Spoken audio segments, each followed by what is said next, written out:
you look that much. Oh baby, you should go and love yourself. Hey everyone, welcome back to my channel. If you're new here, please go ahead and click the subscribe button below and subscribe to my channel.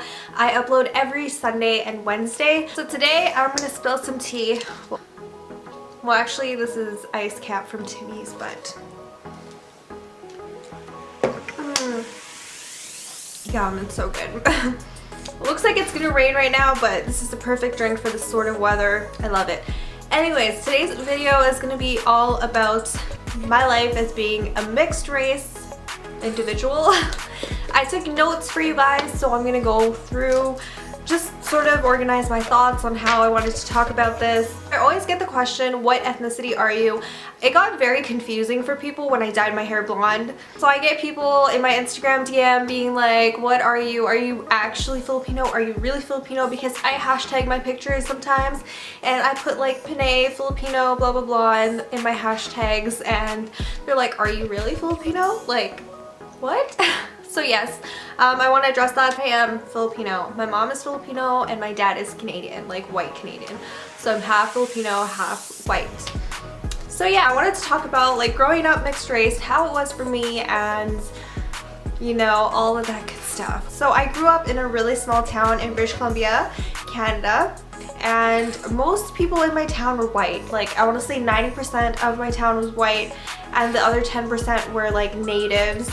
And that's pretty much it. I was pretty much the only Asian girl in my school. There was a black girl that her family had adopted her from Africa, but they were like a white family. She was there for a bit and then she moved away, but me and her were friends because we were, I don't know, we were just like different, right?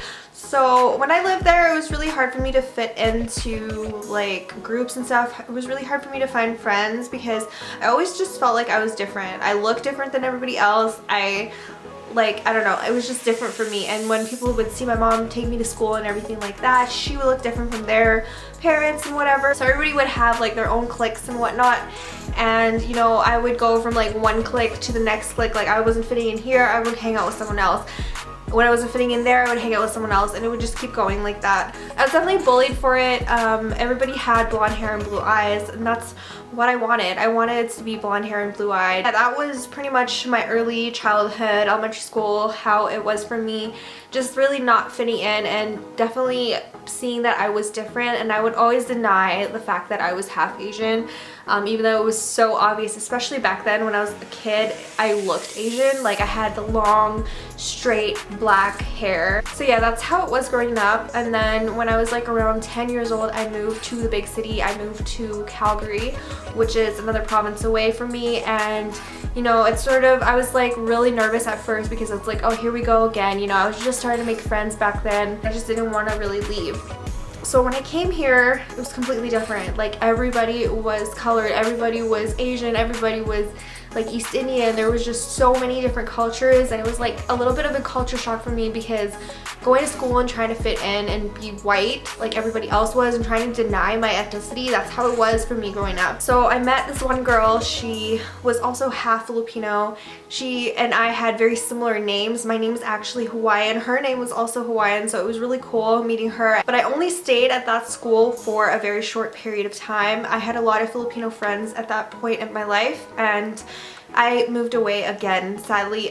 Still in the same city, but like to a different school and whatever. So when I moved, it was pretty much the same thing. A lot more like cultures that I got to interact with. I was mostly hanging out with the East Indian crowd a lot because, like I said, I didn't really fit in with the white people. I didn't really fit in with like other cultures. So that's primarily who I hung out with. There was no other Filipino people in my school, which is so sad, but there was Asians from other like ethnic groups, right? Chinese, Vietnamese, etc. And then I moved to junior high school. It was okay for a bit, but then my parents moved again, and it was in a different school district, so I had to change junior high schools, and that's when I was really bullied. I was bullied for being Asian, pretty much. I went to a school that it was, again, like, you know, there was white people, there was East Indian people, there was Chinese people and everything like that. I'm sure there was Filipinos, but I didn't really see a lot of them. There wasn't a lot of Asian people that went to school there because it was like a French immersion school. and I was bullied by these two white boys, harass me and call me soy sauce all the time. So I was definitely bullied for my race. I ended up changing schools again, and it got better. It slowly started to get better, and I slowly started to become more like shy or whatever because of my experiences. And then I started sort of hanging out with the Asian crowd, although I didn't completely feel like I fit in with them either because I'm only half Asian. So I feel like I still was different, but I got along with them, you know? So that's how it was throughout high school and everything. So I really struggled for a long time trying to get myself accepted, and then I finally just sort of gave up, and I was like, you know what, like I don't need to be accepted by anybody. So when I first started working, I worked with a lot of Filipino people, and I definitely was accepted with them because like obviously I'm half Filipino. So I got along with them, and you know, to this day we're still like friends and stuff like that. So I really got along with Filipino people at that point in my life, and I finally felt like I belonged somewhere, that I was actually accepted somewhere.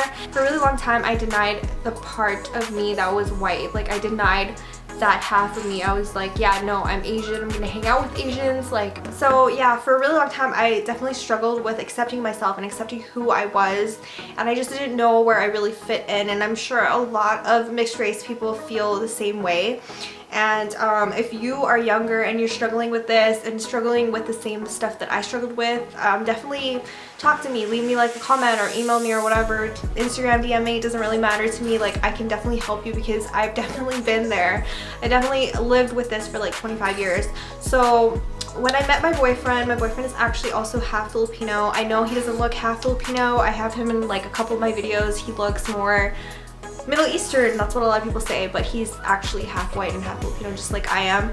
And I don't know, I feel like this relationship has definitely helped me accept myself as being like half Filipino, and I got to just like embrace it, you know. For like the longest time I was denying like a part of my life, I feel like, and I finally in my 20s like was able to accept myself, and meeting somebody that, you know, can relate to me like that and that knows what I went through, because he probably went through the same thing as me, even though he grew up in a bigger city that was probably more accepting and that had a lot of halfers just like us. So yeah, I hope you guys enjoyed this video. I just wanted to come on here and just randomly talk about this topic. I definitely want to do a lot more videos like this, like, I don't know, Filipino mom stereotypes or whatever, because I can relate to that so well.